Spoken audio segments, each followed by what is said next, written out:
누가복음 1장 30절에서 38절 말씀을 우리가 다 같이 보겠습니다.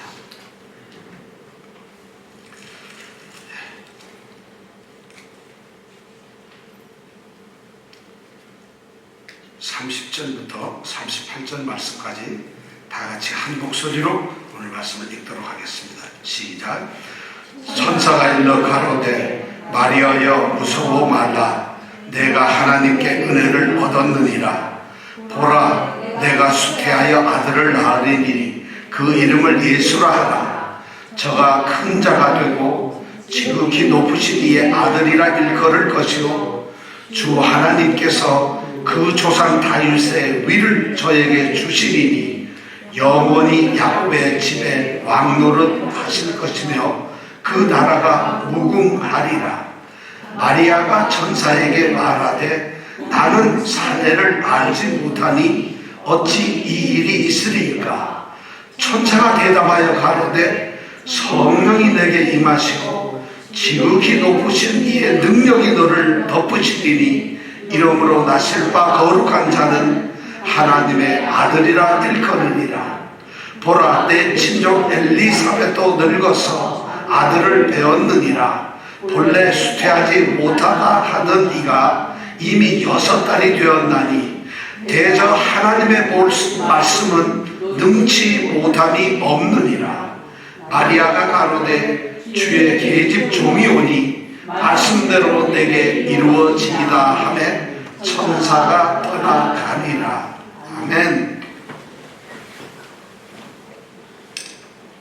오늘 읽은 말씀 중에 등장하는 인물이 몇 명이죠? 오늘 말씀 가운데 등장하는 인물은 둘밖에 없습니다. 천사하고 누구죠? 천사와 마리아. 하나만 아주 중요한 거 물어볼게요. 예수님이 이 땅에 오셔가지고 너무나 많은 기적을 행하셨잖아요. 눈 먼 자를 뜨게 해줬고 귀 먹은 자를 듣게 해줬고 안전뱅이를 일으켜 세웠어요. 여러분, 이 기적 중에서 어떤 기적이 가장 위대한 기적이고 힘든 기적일까요? 눈을 뜨게 하는 거, 귀가 들리게 하는 거, 안전뱅이를 일어서게 하는 거. 자, 이 셋 중에 어느 게 더 가장 큰 기적 같아요?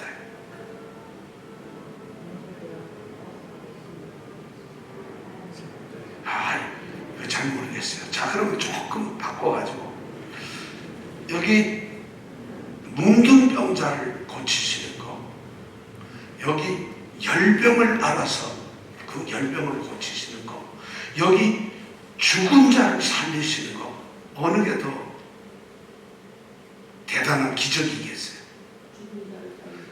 죽은 자를 살리는 거. 그러면 조금 한번 해보죠.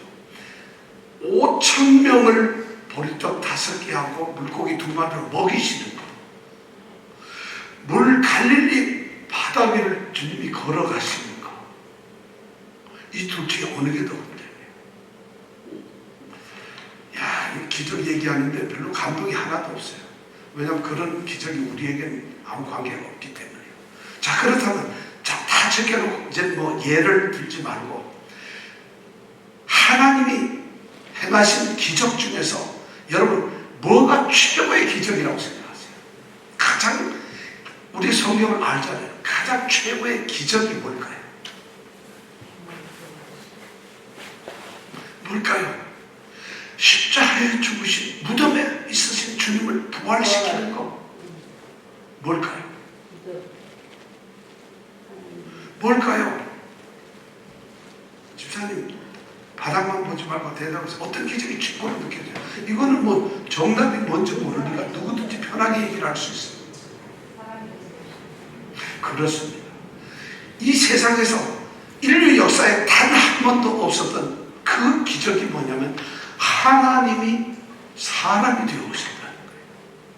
하나님은 신이 창조하신 분, 이 온 우주를 만드신 그 하나님이 창조자가 피조물로 오셨다는 거예요.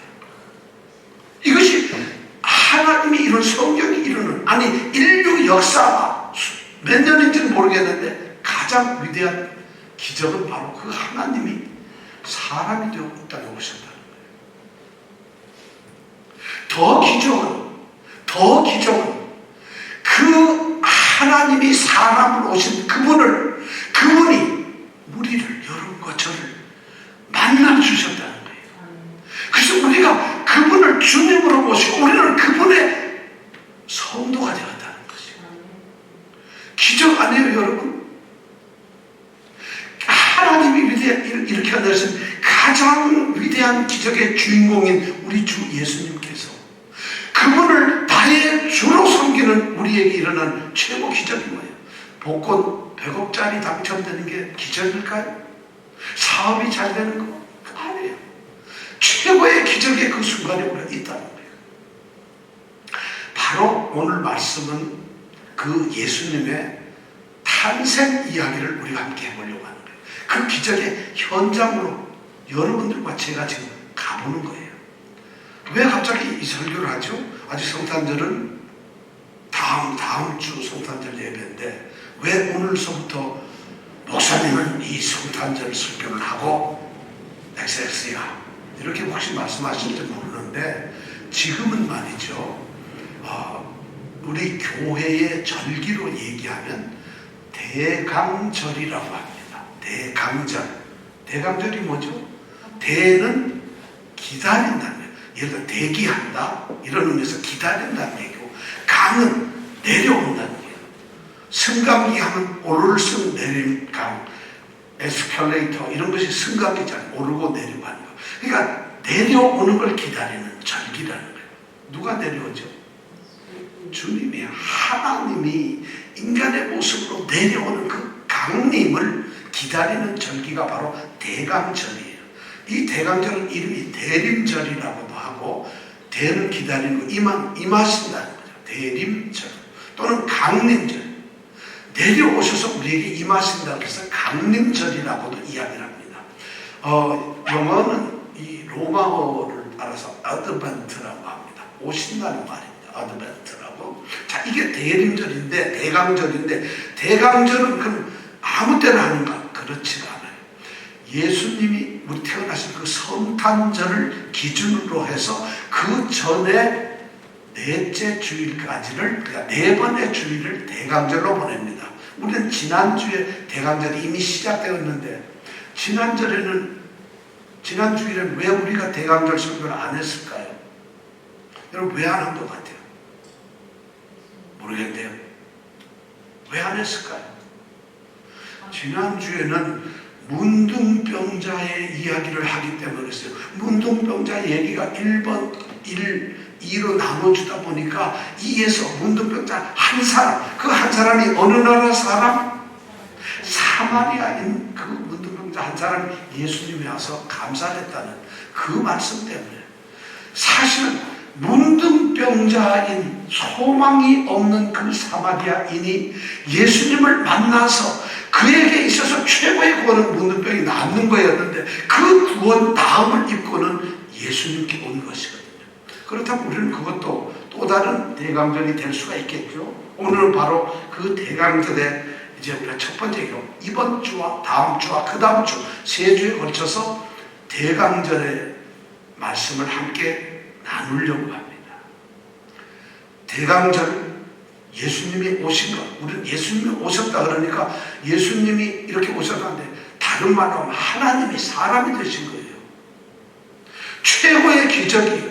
그 기적이, 엄청난 그런 기적이 인류 역사에서 일어났는데, 성경은 온통 그런 얘기만 써야 되는데, 그 기적 사건을 마태복음은 1장, 2장, 누가복음도 1장, 2장, 토탈 합쳐서 이 4장 외에는 더 이상 기적의 이야기를 하질 않아요. 그 태어나신 현장, 어떻게 태어났는가, 그 태어나신 어떻게 되고 태어나서 어떻게 되는가 하는 모든 그 탄생의 신비함을 이야기하는 게 겨우 2장에서 밖에 없어요. 그러니까 우리는 오늘 그 장면을 한번 생각해 보려고 해요. 마태가 말하는 2장, 누가가 말하는 2장, 이건 서로 다른 얘기를 하고 있어요. 같은 얘기를 하지 않고, 마태는 마태대로, 누가는 누가대로 예수님이 태어나신 그 일을 마태는 마태의 입장에서 기록을 하고 있고, 누가는 누가의 입장에서 기록을 하고 있어요. 왜냐하면 똑같은 사실을 보고도 본 사람들이 느낌이 다르기 때문에 그래요. 어떤 사람은 손흥민 축구가 실수한 것만 보고 손흥민이 이제 한물 갔어 이런 사람이 있고, 어떤 사람은 손흥민이가 그래도 100번 만에 한번 골을 넣으면 그래도 손흥민은 잘해 이렇게 보는 각도에 따라 다르잖아요.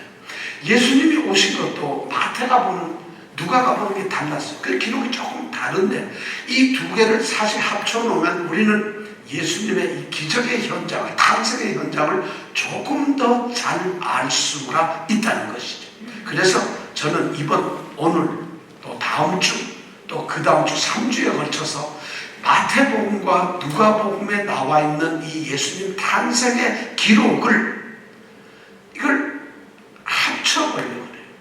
하나의 성경을 한번 만들어 보려고 그래요. 어떻게 할 것이냐?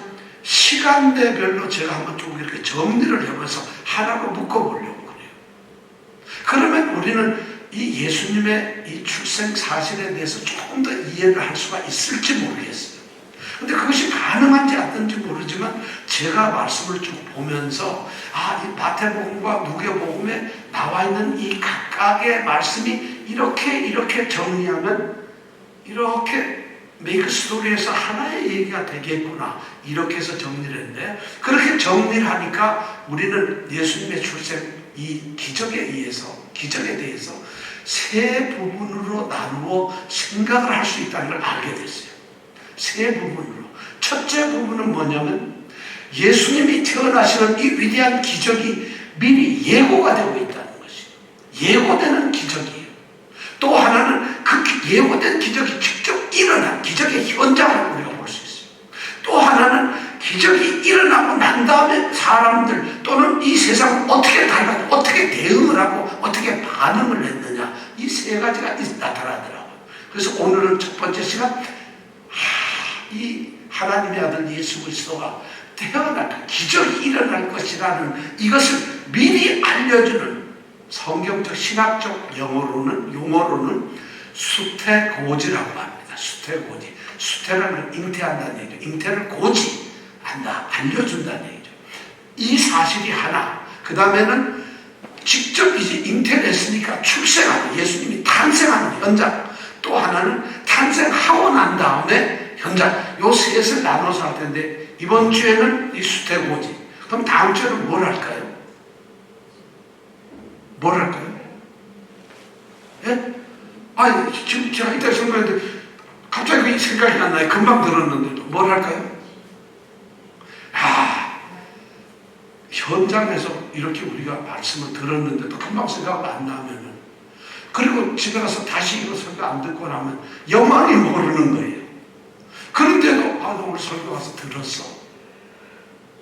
뭘 들었을까? 무엇을 들었을까? 이렇게 해야 됩니다. 자, 첫 번째는 뭔 얘기라고? 오늘 할 얘기? 네? 예, 출생을 예고하는 일이 오늘 얘기. 그 다음에 다음 주에는 뭘 하죠? 출생 사실 현장을 우리가 얘기하게 됩니다. 출생 사실. 그 다음에는 뭘 얘기하죠? 네. 그럼 그때 가서 들으면 되지 뭐. 지금 미리 얘기할 필요는 뭐 있어. 괜히 쓸데없는 얘기 제가 죄송합니다. 이렇게 세 개를 얘기를 하는데 우선 한번 이렇게 화면을 한번 봐주시겠어요? 여러분 한번 봐주시겠어요? 처음서부터 한번 보세요. 처음서부터. 자, 처음서부터 여러분 보면 제일 1번서부터 쭉 한번 차례나오면 뭐가 나올까요? 이거 본문 말고 완전 참고 성경을 한번 다 열어주세요. 마태복음 1장 1절에서 17절 말씀이 최초에 나와요. 제일 처음에. 마태복음 1장 1절부터 17절까지 나오는데 이게 여기에서 나오는 말씀은 뭐냐면 예수님의 족보에 대해서 나와요. 출생을 하려다 보니까 이 태어나려고 하는 예수는 어떤 분이냐, 족보가 1장 1절부터 마태복음 1장 17절까지 족보가 나옵니다. 자, 그러니까 오늘은 그 얘기를 하려는 게 아니에요. 왜냐면 이거 다 얘기하려면 한 10번은 얘기를 할 것 같아서 이 족보 얘기는 죄송하지만 한번 집에 가서 읽어보세요. 집사님 꼭 읽어보세요. 1장 마태복음 또 성경이 뭐까지 한번 보세요. 마태복음 1장 1절부터 17절까지를 한번 읽어보세요. 예수님은 족보가 도대체 뭐야? 한산이신가? 어디이시야? 경주 최신가? 이걸 한번 보란 말이에요. 예수님이 어떤가? 족보를 봐요. 자, 족보를 이렇게 쭉 보고 난 다음에 17절까지 가고 난 다음에 그 다음에 보면 마태복음 18절이 딱 나오는데 여기에 보면은 예수 그리스도의 나심은 이러하니라. 그 모친 마리아가 요셉과 정혼하고 동거하기 전에 성령으로 잉태한 것이 나타났다. 요셉에게 지금 나타나요. 참고로 마태가 기록한 이 예수님의 탄생은 요셉이라는 사람을 중심으로 요셉이 보는 그런 각도로 이걸 기록하고 있어요. 근데 누가가 기록하는 건 요셉이 아니라 그의 정원한 아내 마리아의 눈으로 예수님의 탄생을 보고 있어요. 주인공이 달라요. 이 리포터들이 각자 가서 취재를 달리했어요. 그러다 보니까 마태는 요셉을 만나서 리포트를 작성하다 보니까 요셉 중심으로 얘기를 하는 거예요. 누가는 마리아를 중심으로 해요. 놀랍게도 누가 보면 여자들이 주인이 되어서 나오는 기사가 너무 많아요. 마태는 페미니즘인가요? 하여튼 마태의 많은 이야기들은 여자를 중심으로 해서 모든 얘기들이 돼요. 누가복음이요. 마태복음은 그러니까 요셉 중심으로 한다는 얘기는 뭐냐면 유대인들을 관점으로 놓고 기록을 하는 거예요. 마태는 자신이 유대인이에요. 그러니까 이 예수님의 모든 일들을 유대인에게 하는 식으로 유대인을 관점으로 봐요.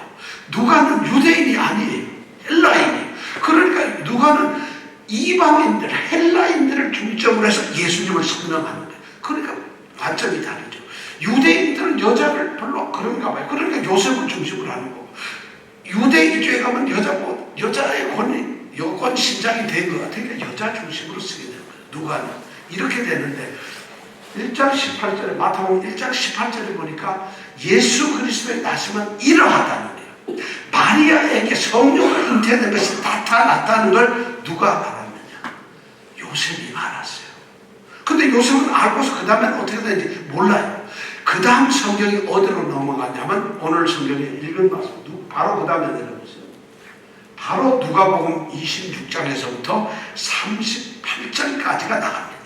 누가복음 1장 26절에서부터 38절. 자, 그럼 오늘 말씀을 여기서부터 우리가 이제 생각을 하면서 우리가 오늘 생각은 어떻게 예수님 기적이 일어나는 것을 알려주는가 하는 사실을 오늘 말씀에서 우리가 보기를 원합니다. 우리가 아까 30절부터 읽었는데 26절, 27절 두 절을 한번 우리가 같이 목소리 읽겠습니다. 시작. 여섯째 달에 다시 지금 안 읽으신 것 같아요. 굉장히 중요합니다. 왜냐하면 이 기적의 사건을 알려주는 그 베이스의 기본이 되는 기초가 되는 말씀이 바로 26절, 27절이거든요. 그러니까 이건 꼭 읽어야 돼요. 자, 시작. 여섯째 달에 천사 가브리엘이 하나님의 보내심을 받들어 갈릴리 나사렛이라는 동네에 가서 다윗의 자손 요셉이라 하는 사람과 정혼한 처녀에게 이르니 그 처녀의 이름은 마리아라. 자, 두 절만 읽었으니까 이제 질문을 제가 해보겠습니다. 그럼 여러분 또 기억을 못해요. 두 절을 읽었는데 여기에 보면 뭐 복잡하게 얘기 나온 것 같으니까 제가 이 두 절을 설명을 이렇게 하겠습니다. 자, 누가복음 1장 26절, 27절은 어떤 사건이 이 기적의 알림, 고지를 하는 그 일이 어떻게 일어났는가 하는 배경을 설명해 주거든요. 언제 그 일이 일어났을까? 첫 번째 보니까 여섯째 달에 일어난다는 거예요. 여섯째 달. 자, 여섯째 달이 뭔 얘기인지 여러분 알 수 있어요? 여섯째 달에 그랬대. 그럼 언제가 바로 여섯째 달이거든요. 여섯 번째 달에. 그게 무슨 얘기일까요? 이건 성경을 미리 읽어보신 분 아는 분이에요. 근데 천만 다행으로 이 중에 성경을 안 읽어보신 분들이 거의 다하기 때문에 저는 해피해요. 왜냐하면 얘기를 할 수 있으니까. 그러나 여러분들에게는 어쩌면 좀 불편할지 몰라요. 왜냐면 설교가 길어지니까 그 얘기를 또 설명을 해야 되거든. 알기만 하면 여섯째 달 아시죠? 이러면 네 이러면 바로 넘어가는데 왜 여섯째 달이야? 다섯째 달 아니야? 일곱째 달? 뭐가 여섯째 달이야? 이러면 또 제가 설명을 해야 되는 거예요. 여섯째 달이라는 말은 26절 그 이전에 있었던 얘기가 있어요. 가브리엘 천사가 예루살렘, 잘 들으세요. 어디요? 예루살렘 성전회를 방문해요. 천사가. 어디를 방문한다고요?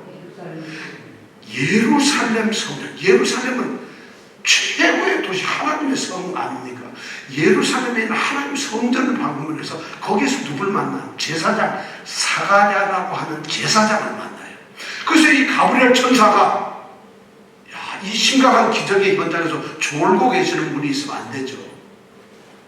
어떻게 모세가 예를 들어서 홍해가 갈라지는데 만약 졸고 있는 이스라엘 백성이라면 그 사람은 아마 애굽 사람한테 죽을 거예요. 그죠?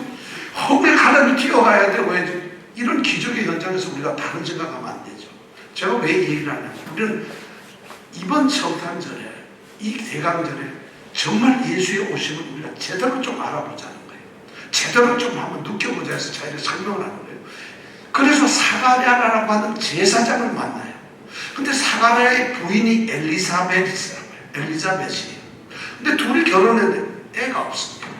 나이는 되게 많이 들었어요. 지금으로 한 70, 80대 됐을 것 같아요. 애들이 없어요, 애가. 그런데 이 가브리엘 천사가 그 사가랴 남편에게 제사장이 지금 예루살렘 성전에서 제사를 집전하고 있는데 방문을 합니다. 그리고 뭘 하냐면 너에게 엘리사벳이 애를 가질 것이다. 깜짝 놀라는 거죠. 뭔 말도 안 되는 무슨 엑스엑스 같은 소리야. 그런데 그 아들의 이름을 요한이라 하라는 거예요. 세례 요한의 탄생은 그렇게 이루어집니다. 그렇게 해서 얘기를 하고 이 가브리엘이 그렇게 세례 요한이 너의 아내 엘리사벳을 통해서 이제 태어날 것이다 하는 이야기를 하고 떠나버렸어요. 그리고 6개월이 지나서 6달째에 그 가브리엘 천사가 다시 나타났다 이런 얘기. 6째 달에 이 말은 그 다음에 천사 가브리엘이라고 해요. 천사 가브리엘이라는 천사 이름이 가브리엘이에요. 영어를 뭐라 하죠? 게브리엘 이렇게 부르나 하여튼 가브리엘 천사예요. 이 천사는 하나님의 천사 중에서 첫째 천사예요. 하나님의 천사가 천군 천사 그러니까 엄청나게 많아요. 그 중에 최고의 천사가 가브리엘이에요. 이 가브리엘 천사는 천사 중에 천사장이에요. 근데 하나님의 명을 받고 왔어요. 바로 6개월 전에 사가랴에게 갔던 이 가브리엘이 다시 하나님의 명령을 받고 왔다는 것이에요. 이 가브리엘 천사가 구약에 보면 지금 이 나타나기 500년 전에 지금 여기 나타났잖아요. 500년 전에 다니엘, 우리 잘 알죠? 다니엘한테 나타나요. 그것도 5번이나 나타나요. 그래서 다니엘을 사탄의 어떤 나쁜 그 세력으로부터 보호하는 그런 사인을 보여주는 그분이 바로 이 가브리엘 천사인데 이분이 다니엘 이후 500년이 지나서 사가랴한테 나타난 6개월 이후에 드디어 나타났다는 것이죠. 자, 보내심을 받들어 어디에 왔나요? 자, 언제가 6째 달에 누가는 천사 가브리엘 어디서가 이제 문제예요. 어디서가 뭐죠? 갈릴리 나사렛이라는 동네에 나타났다는 것이죠. 갈릴리 나사렛. 그 당시에 나사렛은 2군데가 있어요. 그래서 갈릴리 쪽에 있는 나사렛이라는 이런 의미입니다. 그럼 여기서 갈릴리, 우리 지난주에 있었죠. 그 갈릴리는 갈릴리 호수 부근을 전부 갈릴리라고 해요. 그 바로 밑에는 사마리아가 있다 그랬어요. 그리고 그 바로 밑에는 유다 땅이 있어요. 예루살렘을 비롯한 유다 땅. 유다, 사마리아, 갈릴리 이렇게 돼 있어요. 갈릴리 지역은 바로 이 예루살렘, 이 유다 사람들 갈릴리를 무시를 해요. 왜냐하면 이방인의 넘은 땅이에요. 그래서 성경에 보면 이 이방인의 땅 갈릴리라는 말이 나와요. 그러니까 무시당하는 곳이에요. 사마리아와 접경되어 있는 그 땅이, 그리고 거기는 헤롯이 직접 다스리는 아주 어떻게 보면은 이 신학적으로는 좀 신앙적으로는 맞지 않는데요. 그런데 놀랍게도 갈릴리 사람들은 그렇지 않아요. 굉장히 믿음에는 적극적이고 또 이 운동권들이 많아요. 그래가지고 이 해방, 우리 이스라엘 해방 이런 데 굉장히 적극적인 그런 사람들이 갈릴리에 많이 살아요. 바로 그 갈릴리에 나사렛이라고 하는데 거기를 찾아왔다는 것이에요. 나사렛이라는 동네는 성경에 우리가 나사렛 하면 너무 잘 알죠. 익숙하잖아요. 나사렛이라는 동네는 이렇습니다. 여기가 갈릴리 호수면 서쪽으로 쭉 와가지고 거의 비슷하게 와요. 그래 똑바로 보면 여기가 갈멜산이라고, 여기 지중해고 갈멜산과 갈릴리 호수 이렇게 연결이 돼요. 그 중간쯤에서 나사렛이라는 동네가 있어요.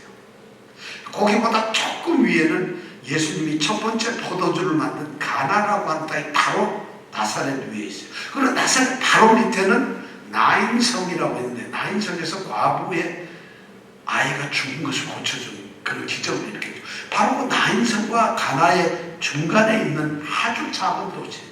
기록에 의하면 그 당시에 한 200명 정도 살고 있었던 거예요. 근데 이 나사렛이라는 동네를 찾아왔다. 이 나사렛이라는 동네는 사람들의 왕래가 굉장히 많아요. 왜냐하면 저 위에서부터 이 요새로 말하면 하이웨이가 지나가는 것이에요. 근데 그런 하이웨이가 신장로죠.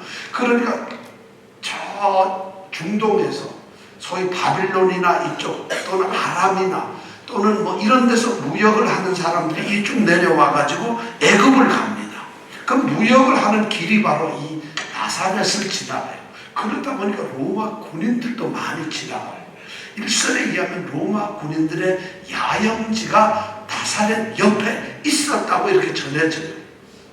그리고 나사렛이라는 동네는 한 200여 명밖에 안 되는 아주 시골이고 별 볼일 없는데요. 거기다가 이방인들이, 장사꾼들이 지나다니고 군인들이 지나다니고 군인의 야영지가 만약 있었다고 한다면 그 도시는 어떤 도시일까요? 아주 작은 도시예요. 거기를 지금 누가 찾아왔느냐? 이 가브리엘 천사가 찾아왔어요.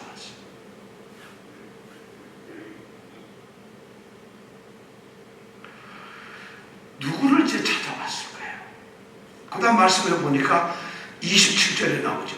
다윗의 자손 요셉이라 하는 사람을 찾아온 게 아니라 요셉이라 하는 사람과 정혼한 처녀를 찾아왔다는 것이에요. 요셉을 찾아온 게 아니라 요셉과 정혼한 처녀, 그 이름이 뭐냐? 마리아예요.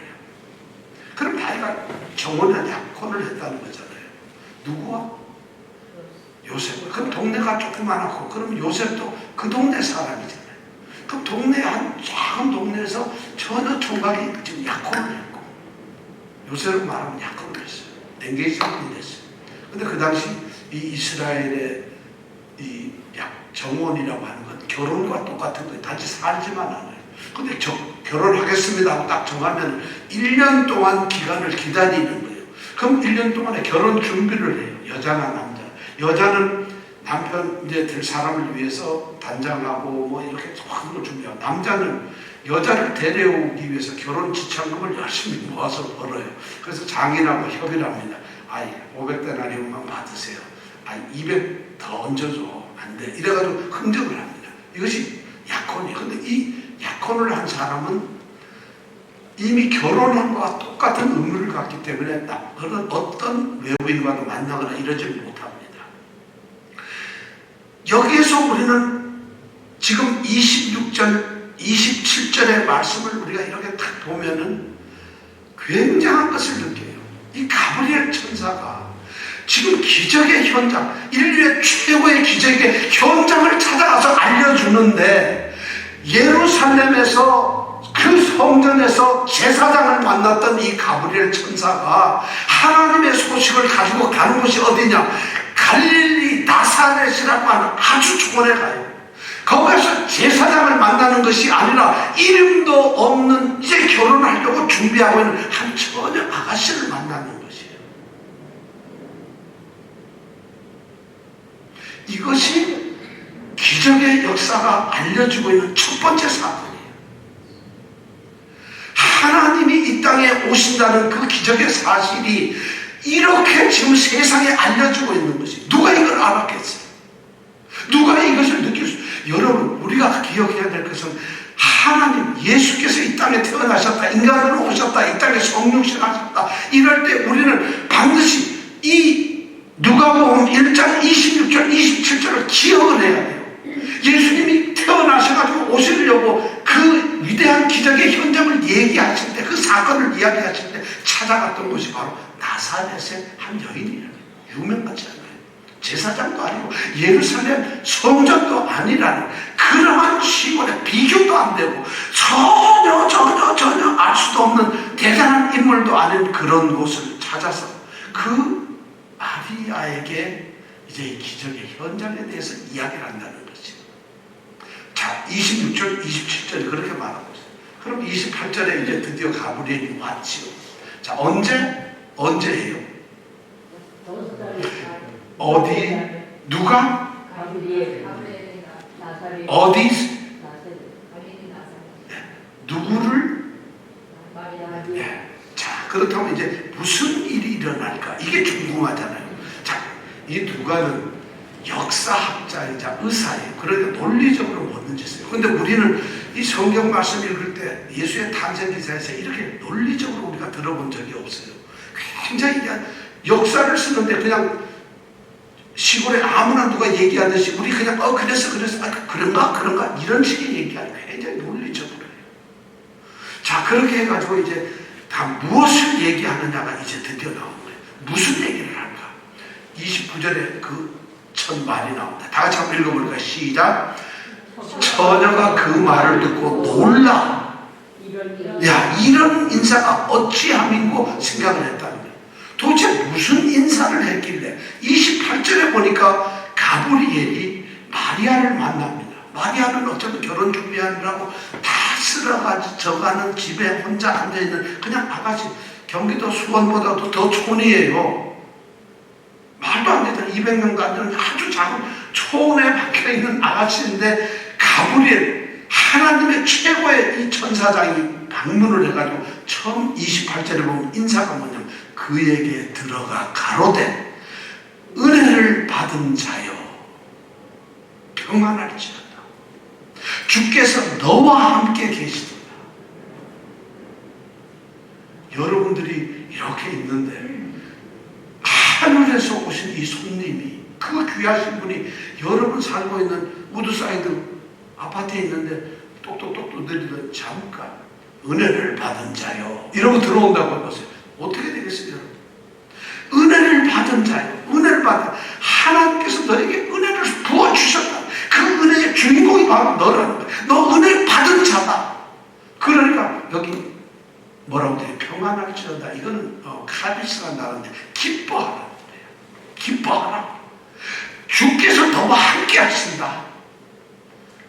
마리아가 이렇게 있다가 갑자기 이 가브리엘을 만나서 딱 들었을 때 어떤 생각이 들었어요? 내가 은혜를 받았어? 아니, 이 사람이 누군데 나한테 왜 이런 은사를 하지? 왜 내게 이런 말을 하지? 이 사람 도대체 누구야, 정체가? 근데 왜 아주 은혜를 받았다니? 이게 무슨 얘기야? 왜 이런 얘기를 할까? 29절이 바로 그거. 이 처녀가, 여기서 놀랍게 처녀라고 쓰죠. 마리아라고 쓰질 않아요. 왜냐하면 마리아보다도 더 중요한 건 처녀이기 때문에 그래요. 처녀가 그 인사말을 딱 듣고 나니까 은혜를 받은 자요. 내가 무슨 은혜를 받았어? 도대체 내게 주시는 은혜가 뭐야? 주님께서 내게 주신 은혜가 도대체 뭐야? 아니, 왜 나한테 그 은혜를 주시는 거야? 그러면 그 은혜라는 게 어떤 것일까? 그리고 그 하나님께서, 주께서 왜 나와 함께 하신다고 할까? 이런 것이 너무 혼란스러워요. 좀 이 천사가 좀 설명해줘. 나는 내가 천국에서 온 하나님과는 천사인데 마리아 너에게 보내졌어. 그래서 내가 뭐 하나님 너에게 전할 말이 있거든. 그러니까 내 얘기를 잘 듣고 이제 이렇게. 그래도 지금 하나님 왜 나한테 하세요? 나한테 무슨 얘기했어? 이래야 될 텐데 바로 은혜를 입었다. 은혜를 하나님이 지금 주셨다는 거예요. 무슨 은혜일까? 궁금한 거예요. 마리아는 지금 굉장히 놀라버린 거예요. 이 현실은. 기적이 이렇게 알려지고 있어요. 우리는 지금 예수님이 이 땅에 오셨다는 이야기가 너무 쉽게 들리지만은 이 마리아라는 여인 처녀에게는 지금 생각도 못한 그런 얘기들이 지금 던져지고 있는 거. 그러니까 놀랄 수밖에 없어요. 내가 무슨 언제야 뭐 어떻게 돼? 혼란스러워요. 아무 생각이 들어요. 그러니까 그것도 말도 못하고 혼자 속으로 이렇게 생각합니다. 이게 지금 무슨 소리냐. 가브리엘이 그걸 눈치를 챘어요. 그래서 30절에 다시 얘기합니다. 마리아야, 놀라지 말고 무서워하지 마라. 무서워하지 마라. 하나님께서 네가 은혜를 입은 거야. 하나님 너에게 은혜를 주신 거야. 다시 안심을 시키고 이렇게 합니다. 그러니까 이 마리아가 이건 더 헷갈려요. 답답해 죽겠어요. 은혜가 뭐예요? 빨리 좀 얘기를 해주세요. 내가 도대체 무슨 은혜를 받았단 말이에요. 가브리엘 천사님, 하나님이 내게 주신다는 은혜가 뭐예요? 나는 지금 그렇지 않고 예수를 하나님을 믿는 경건한 유대인인데 나는 지금도 하나님을 찬양하고 하나님을 예배하고 그러고 있어요. 하나님 은혜를 받고 있었는데 무슨 은혜가 내게 주어질까요?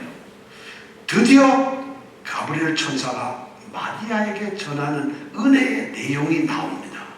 30절에 얘기를 하고 나서 31절에 그 은혜가 무엇인가를 이야기합니다. 31절 다 같이 한번 읽어볼까요? 시작. 그러나 내가 수태하여 아들을 낳으니 그 이름을 예수라 하라. 이게 바로 은혜라는 거예요. 네가 지금 은혜를 입었는데 하나님께서 너에게 은혜를 주시고 너와 함께 하시고 너를 지키시고 네가 기뻐해야 되는데 그 은혜의 내용이 뭐냐면 봐라. 네가 수태를 한다. 아들을 낳는다. 그 이름을 예수라 하라. 세 가지가 떨어져요. 네가 수태한 아기를 가지게 될 것이다. 그리고 그 아기를 갖는데 두 번째는 그게 아들이다. 그리고 세 번째는 그 아들의 이름이 예수다. 이 세 가지를 가브리엘이 아주 근엄하게 얘기해요. 여러분 이게 얼마나 축복일까요? 축복이 아니에요. 이거 당황이에요. 처녀인 이 어린 아가씨가 느닷없이 자기가 애를 가지고 아들을 낳고 이름을 예수라 그런다. 이게 은혜인가요, 여러분?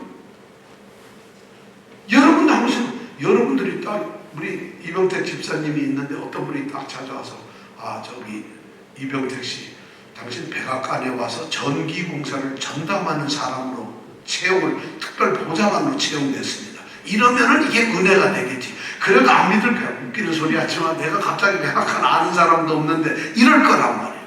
근데 이 마리아라는 어린 처녀에게 이 엄청난 이야기가 들어지니까 이것이 기적의 소식인데도 마리아는 받아줄 수가 없어요.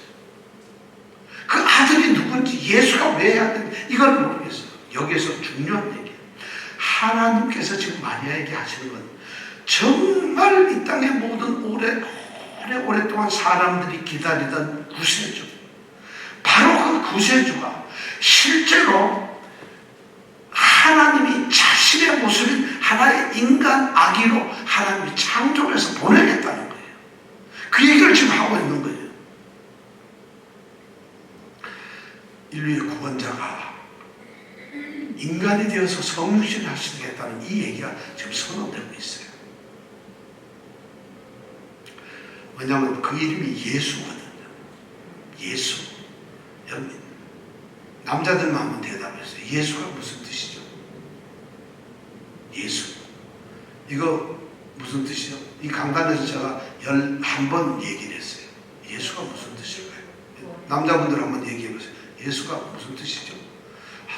내가 꼭 없을 때만 얘기했군요. 이러지 마세요. 11번을 얘기를 했어요. 예수가 무슨 뜻이죠? 예수가 무슨 뜻일까요? 예수는 그 당시에 남자 이름이에요. 근데 너무 흔한 이름, 우리로 말하면 뭐 철수 이런 이름이에요. 그런 이름이라는 거예요. 근데 예수라는 구약 시대에는 이 예수라는 이름이 히브리어로는 어떻게 불렸느냐? 좌수아, 여호수아라고 불렸어요. 근데 신약에 와서는 헬라 말로 예수라고 말이 바뀌어진 거예요. 그러니까 히브리어는 여호수아라는 거예요. 여호수아라는 이름이 예수라는 거하고 똑같아요. 남자분들만 기억하세요. 여자분들은 기억하지 마세요. 이거를. 남자분들만 12번째니까 반드시 기억하세요.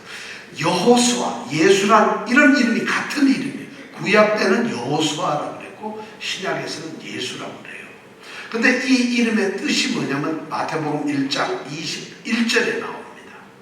마태복음 1장 21절에 보면은 아들을 낳으리니 그 이름을 예수라 하라.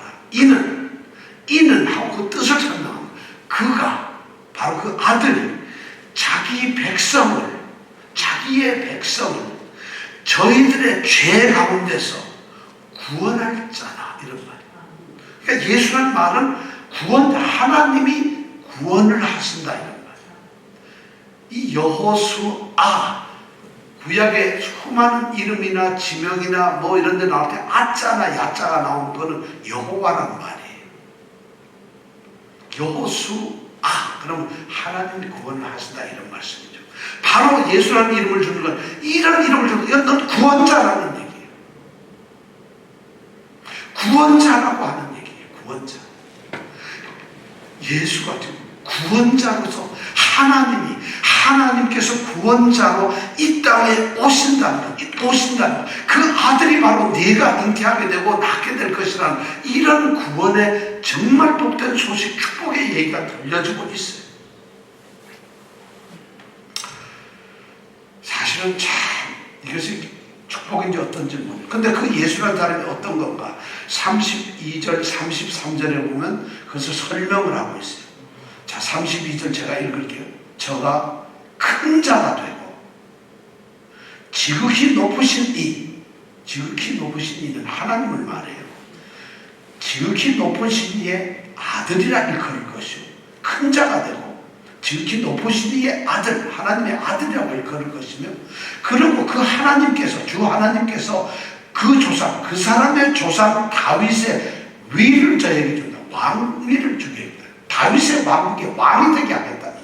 그 다음에 33절에 보면 그렇게 해서 영원히 야곱의 집에 왕노릇할 거라. 야곱의 집이란 이스라엘 백성을 말해요. 이스라엘 백성은 우리가 야곱이라고 불러요. 소위 이스라엘 그러면 야곱의 집 이러면 굉장히 성경을 많이 아는 분이에요. 여러분 어디서 이스라엘과 하마스가 싸운다 이렇게 말할 때 이병택 집사님이 야곱의 집과 하마스가 싸우는구나 이러면 다른 장로님들이 이게 무슨 소리야? 목사님도 그런데 그게 바로 이스라엘과 하마스가 싸운다는 거예요. 이스라엘이라는 말의 다른 의미가 야곱의 집이라는 말이에요. 그러니까 야곱의 집은 이스라엘이라는 말이에요. 그것이 오늘날에 와서는 어떤 뜻이 되었느냐? 오늘날에는 그것이 하나님의 나라, 예수를 믿는 성도들, 교회 이런 의미로 바뀌었잖아요. 그러니까 바로 영원히 야곱의 집에 왕노릇할 거고 그 나라가, 그 하나님의 나라가 무궁할 것이다. 그 아들에 대해서 그런 설명, 이 아들로 말하면 이러는 사람이야. 그 사람은 큰 자고 지극히 높으신 자의 아들이고 그 조상 다윗의 왕권을 가지셔서 야곱의 집에 왕노릇할 영원이라는 시간적 개념이잖아요. 시간적으로 끝이 없다는 게 영원이에요. 아무나 시작과 끝도 없는 게 영원이에요. 그 다음에 무궁하다. 그 나라가 무궁하다. 무궁은 공간적 개념이에요. 한계가 없어요. 범위가 무궁이란 어디 끝이 없는 것이에요. 그러니까 시간적으로 공간적으로 끝이 없는 그런 나라에서 왕노릇 하신다. 이 아들이 바로 그런 사람이라고 지금 이 가브리엘 천사가 얘기를 하고 있어요. 자, 우리가 궁금한 것은 이 처녀가 그 얘기를 들었을 때 어떤 반응이 나올까요? 이 처녀는 우리도 생각을 못해요. 그 당시에 유명한 대제사장들도 하나님이 인간이 되어서 태어나신다는 거, 하나님이 자기 아들을 이 땅에 보내신다는 거, 구세주로 보낸다는 거, 그 사실을 성경의 예언에 의해서 막연히 짐작하지만 그것이 지금 이 시간, 이 순간에 내게 온다는 것은 생각해 볼 수가 없어요. 이 마리아는 더더구나 생각도 못해요. 이 어린 아가씨 처녀가 그 얘기를 들었어요. 네가 수태하고 아들을 낳고 이름을 예수라는데 그 사람은 큰 자다. 하나님의 아들이다. 막 얘기를 하는 거예요. 여러분들에게 묻습니다. 이렇게 하나님의 구원의 기쁜 소식이 만약 여러분들에게 들어지면 여러분 어떻게 했어요? 오 주님 할렐루야 이러겠어요? 제가 보면 아무도 그렇지 못해요. 왜냐하면 이 사실을 우리는 의식을 못해, 알지를 못해, 깨닫지를 못해. 이게 뭔 얘기인지를 못 알아들어요. 그러니까 다시 이 마리아는 묻습니다. 질문을 해요. 왜냐하면 보면 34절에 질문합니다. 다 같이 읽어볼까요? 시작. 마리아가 천사에게 말하되 나는 세를 알지 못하니 어찌 이 일이 있으리까. 나는 처녀예요, 처녀. 근데 어떻게 이런 기적이 나한테 일어난단 말이에요. 어떻게 이런 일이 있을 수가 있어요? 하고 질문을 하는 거예요. 뭐 다른 많은 이 성경 목사님들 설교가 이러면 여기서 마리아가 믿음이 강건해가지고 의심을 하는 게 아니라 너무 확신에 차서 주님 그 일이 내게 어떻게 일어날까요? 이렇게 질문한대요. 제가 딱 이렇게 문장으로 보니까 절대 그거 아니에요. 너무 깜짝 놀라고 터무니없다고 아니 나 처녀인데 어떻게 그게 나한테 일어날 수 있어요? 지금 마리아는 그렇게 묻고 있어요. 왜냐하면 마리아나 우리나 뭐 엄청나게 대단한 이 믿음을 가진 존재는 아니잖아요. 그러니까 이런 사실에 대해서 마리아가 전혀 그걸 갖다가 막 느끼고 이럴 수가 없어요.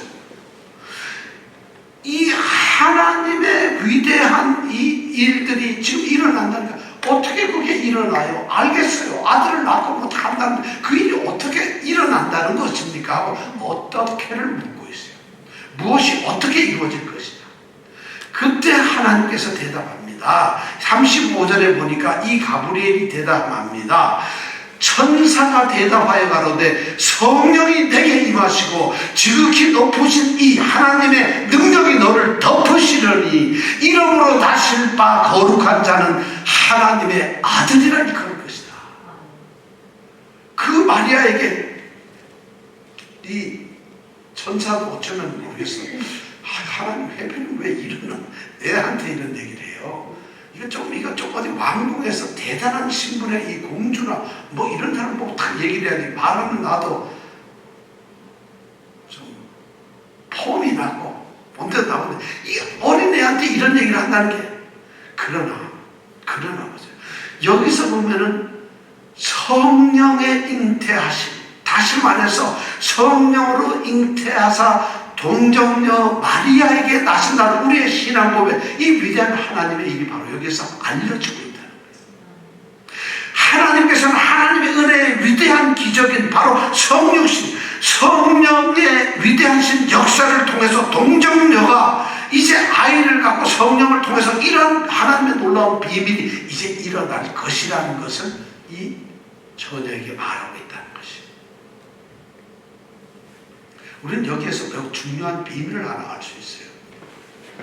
왜 처녀일까? 왜 성령일까? 하나님께서 하나님의 아들 예수가 이 땅에 올 때 하나님으로 오신 게 아니에요. 그냥 인간으로만 오신 게 아니에요. 그걸 우리 신학적으로 신인이라고 해요. 신이면서 인간이에요. 그래서 신인인 존재가 바로 예수님인데 우선 인간이 되기 위해서는 인간이 되려면 한 여자의 몸에서 태어나야 돼요. 한 여자의 몸에서. 왜냐하면 여자의 몸에서 태어나지 않으면 인간이 되질 않아요. 그러니까 한 여자인 마리아의 몸에서 태어나는 거예요. 그 대신 인간은 그렇지만 신이 되려면 어떻게 해야 되느냐. 신은 한 처녀에게서 태어나야 되는 거예요. 인간의 관계에 의해서 태어나는 것이 아니라 처녀의 몸에서 태어나야지 그건 신이 되는 거예요. 그래서 성령이 덮어주시는 거예요. 성령과 인간의 이런 데에서 신이 되시면서 인간이 되신 진정한 이 성육신의 역사가 바로 이 순간에 일어나고 있다는 것을, 일어날 것이라는 것을 이 마리아에게 가브리엘이 지금 선포하고 있는 거예요. 마리아가 그걸 받아. 우리는 예수님 성탄이라는 것이 이렇게 엄청난 얘기가 지금 지워지고 있어요. 마리아에게. 어떻게 일어나냐 그 얘기를 하니까 오늘 말씀해 보니까 마리아는 아무 대답도 못해요. 도대체 뭐 얘기를 할 수가 없어요. 더 이상 뭐 물어볼 게 없어요. 천사는 계속해서 얘기합니다. 36절에 보니까 봐라 내 친족 엘리사벳도 아까 말한 세례 요한의 어머니입니다. 6개월 전에 만났던 사가랴의 부인이 바로 엘리사벳입니다. 봐라, 내 친척 그 엘리사벳도 늙어서 지금 아들을 배웠어. 6개월 전에 뵀을 거 아니에요? 늙어서 아들을 배웠어. 본래는 수태하지 못한다 하더니가 이미 6달이 되었어. 36절에 가브리엘은 그렇게 설명을 합니다. 그러면서 결론을 딱 내립니다.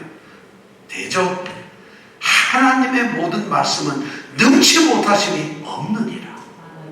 하나님의 말씀은 대저 능치 못함이 없다는 거예요. 그러니까 지금 네가 지금 이게 믿어지냐 안 믿어지냐 뭐 도대체 생각을 못할 텐데 하나님께서는 이렇게 하셨어. 그 증거가 네가 안 믿어지면 엘리사벳이야. 놀랍게도 우리가 오늘 읽은 38절 이후에, 여기 39절은 안 나와 있습니다. 39절에는 이렇게 기록을 해요.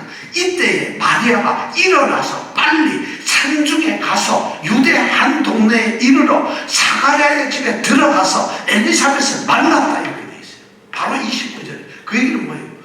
지금 사가랴에게 그런 일이 있는데 자기에게도 그런 일이 일어났다니까 얼마나 이게 확인하고 싶지 않겠어요? 여러분, 이것이 진짜인가? 하나님 말씀이 이루어지니까 정말 우리 유대 땅하고 갈릴리는 위하고 아래 굉장히 먼데요. 이런 일이 6개월 전에 이미 엘리사벳 우리 이모가 될지 고모가 될지 여기에 일어났다니까. 근데 자기한테 6개월 뒤에 이런 일이 일어난다니까 깜짝 놀랍니다. 그러니까 이 말 끝나고 나서 확 뛰어나가지고 갈릴리에 나사렛에서부터 뛰어가지고 유대 땅으로 가는 거예요. 예루살렘 근처로 가는 거예요. 왜냐하면 제사장이 거기 살고 있으니까. 그래서 엘리사벳한테 가서 애기 가졌어요? 이걸 물어볼 거 아니겠어요? 성경은 그런 말을 안 하지만 제가 보기에 36절에 보니까 마리아가 일어나서 빨리 산중에 갔다. 얼마나 급하게서 확인하고 싶어서, 그리고 그 얘기를 드리고 싶어서 그걸 갔다는 거예요. 자, 이렇게 얘기를 하고 있어요. 이렇게 이 가브리엘 천사가 지금 마리아하고 이렇게 얘기를 하면서 성육신과 동정녀 탄생과 이런 이야기를 지금 하고 있는 거예요. 저는 여기서 굉장히 놀라움을 발견해요. 하나님께서 자신의 아들을 이 땅에 보내주는, 탄생시키는 이 위대한 일을 하나님의 선포면 돼요. 하나님이 말씀을 하시면 돼요. 그런데 이 하나님은 그 위대한 그 사역을 감당할 처녀 마리아를 찾아가서 마리아와 지금 대화를 하고 있어요. 너 은혜 입었어? 무슨 은혜인데요? 야 임마, 너 은혜 입었대. 무슨 은혜? 네가 수태에서 잉태해가지고 애를 낳아. 그 아들님 예수라 그래. 그 사람이 이런 사람이에요. 나 처녀인데 어떻게 낳아요? 어떻게 그게 가능해요? 지금 대화를 하고 있는 거예요, 마리아와. 이 위대한, 우리는 이 성경, 이거 성경 제대로 읽은 사람이 하나도 없어요. 이 성경은 지금 누가는 그런 이야기를, 하나님과 인간의 대화가 이루어지고 있어요. 하나님은 하나님의 위대한 기적을 마리아라는 사람에게 지금 말로서 선포하고, 마리아는 끊임없이 대화를 하는 거예요. 그리고 나서 마리아가 하나님의 은혜를 깨닫게 되었을 때 38절에 있는 말씀 같이 한번 읽어볼까요? 시작. 마리아가 가로되 주의 계집종이 오니 말씀대로 내게 이루어지이다 하매 천사가 떠나니라. 위대한 역사가 여기서 있어요. 마리아가 그 얘기를 다 듣고 나서 하나님의 얘기를 묻고 대답하고 나서 이제 드디어 마리아는 자신이 하나님께 은혜를 입은 것이 무엇인지 알았어요. 그리고 자신의 은혜가 내용이 뭔지를 알았고, 그 은혜의 내용이 바로 아들을 낳는 것이고 구세주 예수를 낳는 것이고, 그분은 하나님의 아들로서 내게 성령으로 잉태가 된다는 걸 알아냈어요. 이것이 반드시 이루어지고 하나님의 모든 말씀은 반드시 능히 이루어진다는 걸 알게 되었어요. 그러니까 마리아가 고백할 수 있는 건 딱 하나예요. 저는 주님의 계집종입니다. 계집종이란 말은 노예라는 말이에요. 나는 노예예요. 우리가 남자 노예는 둘로스라 그럽니다. 둘로스. 여기서 계집종은 여자 노예인데 둘레라 그럽니다. 둘레. 여자 노예는 둘레, 남자 노예는 둘로스. 그러니까 이 마리아, 저는 둘레예요. 바울이 자신을 예수 그리스도의 종 둘로스라고 얘기를 해요. 모든 베드로도 나는 둘로스다. 전부 다 예수님의 둘로스라고. 여기서 마리아가 그런 고백을 하는 거예요. 나도 둘레, 여자 종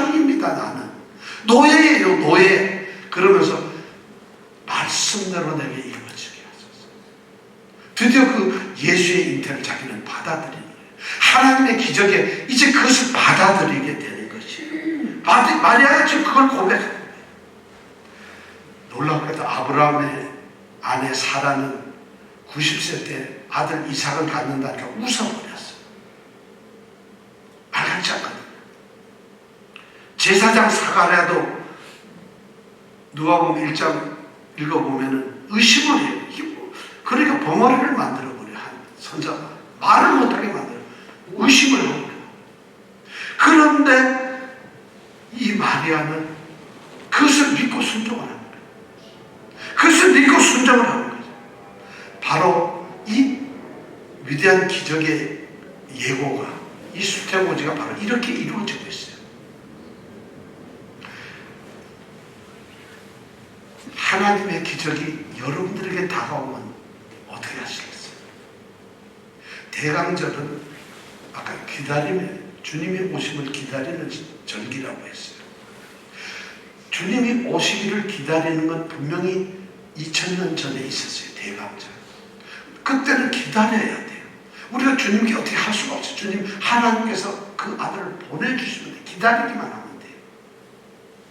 그런데 이미 오셨던 주님이 하늘로 돌아가시고 다시 주님이 오세요. 그럼 우리는 그 주님을 어떻게 해야 돼요? 또 기다려야 할까요?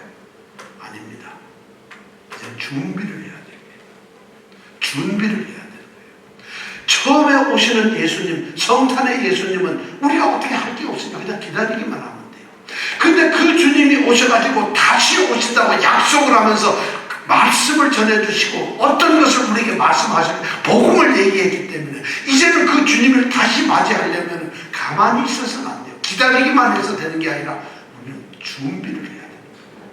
말씀을 알고 말씀을 지키고 말씀대로 살아가서 성도의 모습을 거룩하게 성화되어야 해요.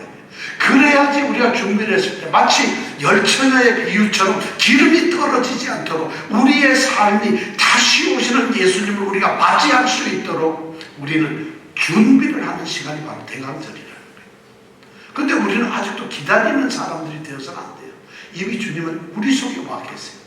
우리는 말씀대로 이루어지이다 하고 받아들여서 이미 주님은 우리의 삶 속에 계세요. 집사님들의 삶 속에 계신다는, 여러분의 영혼 속에, 여러분의 마음 속에 여러분과 함께 살고 있어요. 그 주님은 이미 나의 주님이 되셨고 나는 그분의 노예가 되어 있다. 이런 고백이 바로 우리 신앙 고백 아닙니까? 그렇다면 이제 그렇게 된 종된 우리가 다시 오시는 주님을 기다리는 게 아니라 그 주님을 맞이하기 위해서 기름 준비해야 돼요. 기름이 없어지면 주님 못 만나요. 이제 이 대림절에, 이 대강절에 이렇게 준비하는 우리 성도들이 되기를 원합니다. 기도하겠습니다.